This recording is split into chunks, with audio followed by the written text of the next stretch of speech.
خوبیاں پروردگار عالم کے لیے جس نے لفظ کن سے کونین کی تخلیق فرمائی۔ درود و سلام کی گلدستے پیش ہیں بارگاہ رسالت مآب صلی اللہ تعالیٰ علیہ وسلم کی بارگاہ بے کس پناہ میں، جہاں سے کائنات کی بقا کے لیے آج بھی رحمت و رضوان کی بارشیں ہو رہی ہیں۔ لائق صد احترام و تقریم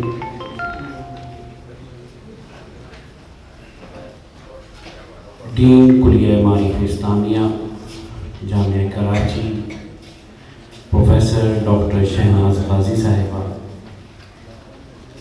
میری دوسری استاد پروفیسر ڈاکٹر زینت ہارون صاحبہ، پروفیسر ڈاکٹر ناصر الدین صاحب، علامہ لیاقت اظہری صاحب، پروفیسر ڈاکٹر عارف خان ساقی صاحب،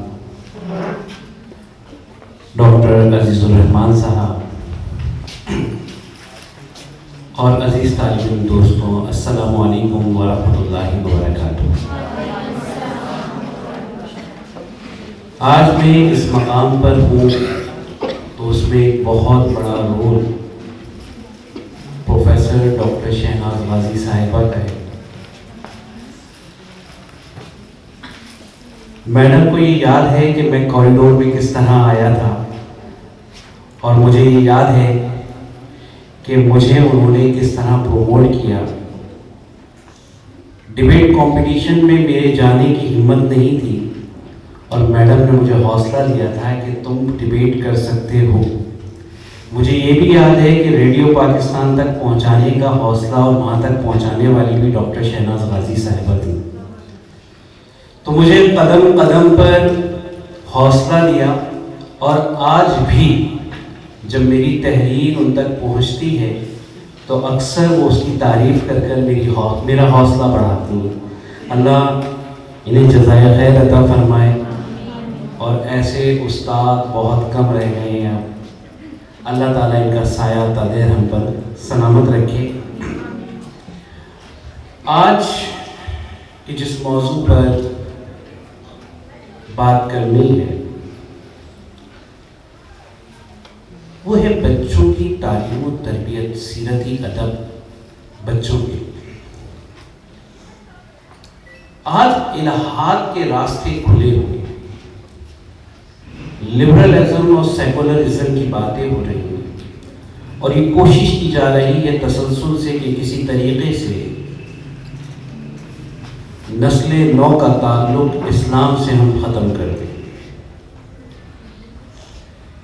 اور علم و فن کے نام پر الہاد و دہریت کا سلسلہ گزشتہ ایک صدی سے جاری ہے۔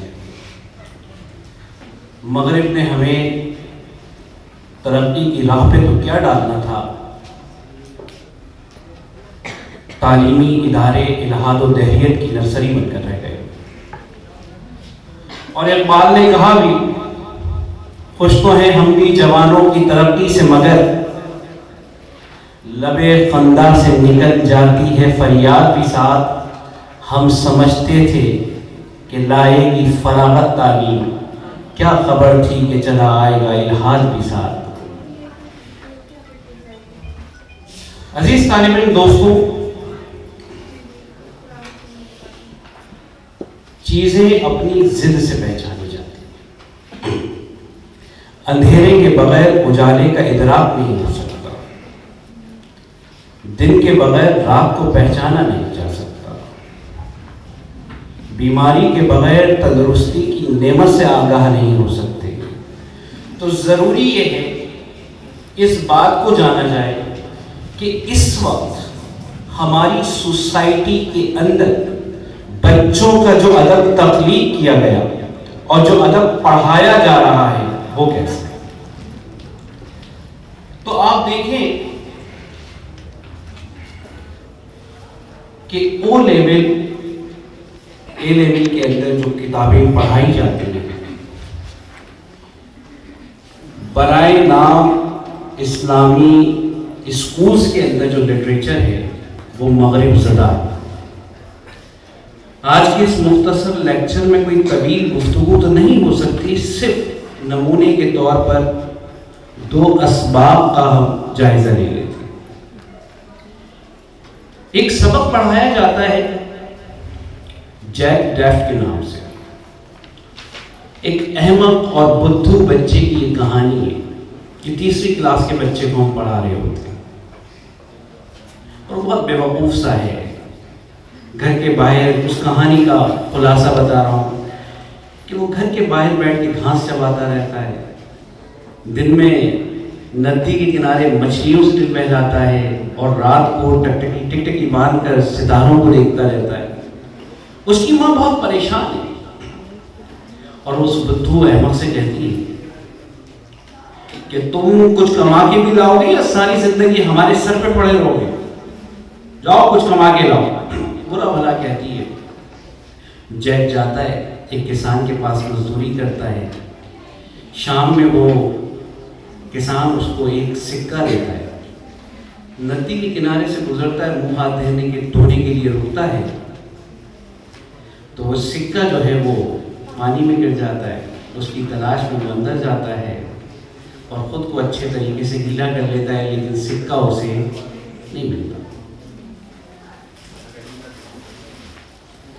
اسی حالت میں ماں کے پاس پہنچتا ہے. ماں برا بھلا کہتی ہے اور کہتی ہے سکے کو جیب میں رکھ کے لانا چاہیے. اگلے دن پھر جاتا ہے کسان کے پاس، جو ہے وہ ریوڑ چلاتا ہے. واپسی میں کسان اس کو ایک دودھ کا جگ دے دیتا ہے اور وہ ماں کی نصیحت کے مطابق اس دودھ کے جگ کو اپنی جیب میں اڈیل دیتا ہے. اور گھر تک پہنچتے پہنچتے وہ دودھ میں پورا بھیگ جاتا ہے. اس کی ماں کہتی ہے بھائی دودھ تھا، یہ ایسے نہیں لانا تھا، بلکہ آپ کو اپنے قمیص کے اندر چھپا کے لانا تھا.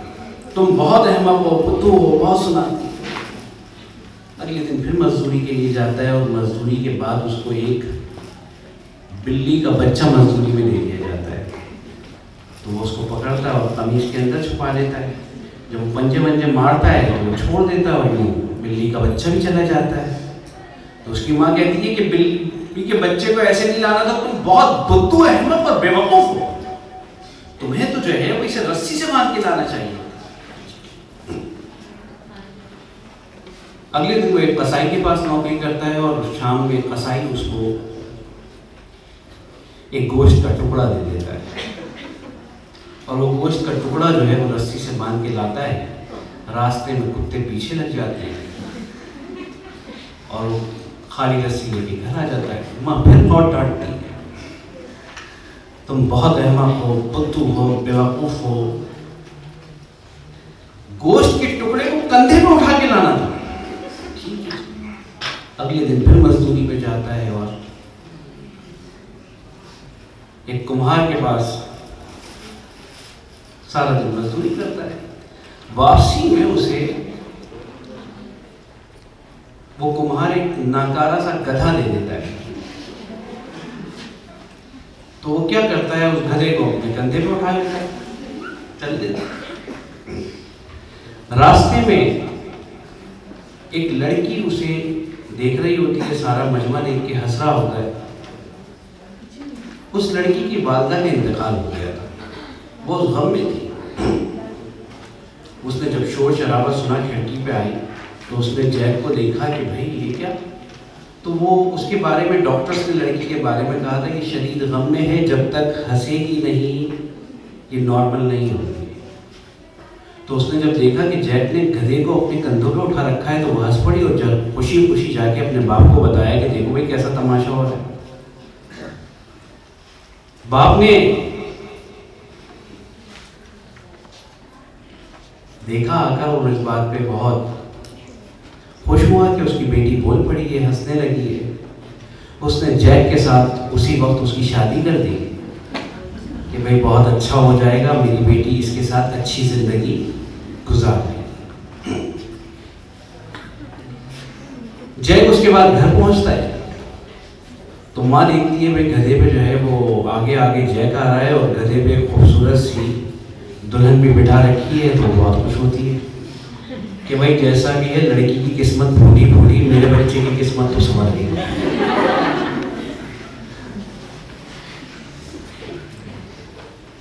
یہ کہانی اس کہانی کا تھوڑا سا تجزیہ کریں. بڑا انجوائے کیا, بہت مزیدار کہانی ہے, لیکن سوچیے کہ لاشعور میں بٹھایا کیا جا رہا ہے کہ تم کچھ بھی ہو, جب تک کماؤ گے نہیں تمہاری کوئی حیثیت نہیں ہے. ہر بچہ ذہنی اعتبار سے ایک جیسا نہیں ہوتا. کمزور بچوں کو ماں تو بڑی فوقیت دیتی ہے, بڑی اہمیت دیتی ہے, اپنے صحت مند بچوں پہ دیتی ہے. وہ ذہنی طور پہ اگر اتنا معذور بچہ تھا تو اسے ماں کو جو شفقت دینی چاہیے تھی, ہم نے اس لٹریچر میں کیا بتایا, اس کی ضرورت نہیں. ہم نے تو جانوروں کو بھی دیکھا ہے, وہ بھی اپنے بچوں سے محبت کرتے ہیں. ایک واقعہ ہے اس زمن میں کہ مرغی نے آخری انڈا بطخ کے دربے میں دے دیا, اور جب ان انڈوں سے, اور اس کے بعد مرغی مر گئی. ان مرغی کے انڈے سے چوزا نکلا تو وہ تو تیر نہیں سکتا تھا. تو بطخ یہ سمجھتے ہوئے کہ یہ میرا بڑا نالائق اور ناکارہ بچہ, یہ تیر نہیں سکتا, تو اسے اپنے کندھے پہ بٹھا کر جو ہے, اپنی پیٹھ پہ بٹھا کر جو ہے وہ اسے تالاب میں سیر کرتی تھی. تو جانور ایسے کرتے تھے. تو ہم نے اس سے لاشعوری طور پہ ہمیں کیا بتایا, بھائی یہ نہیں کما کے لاؤ. اسے بار بار ذلیل کیا گیا. اس کے بعد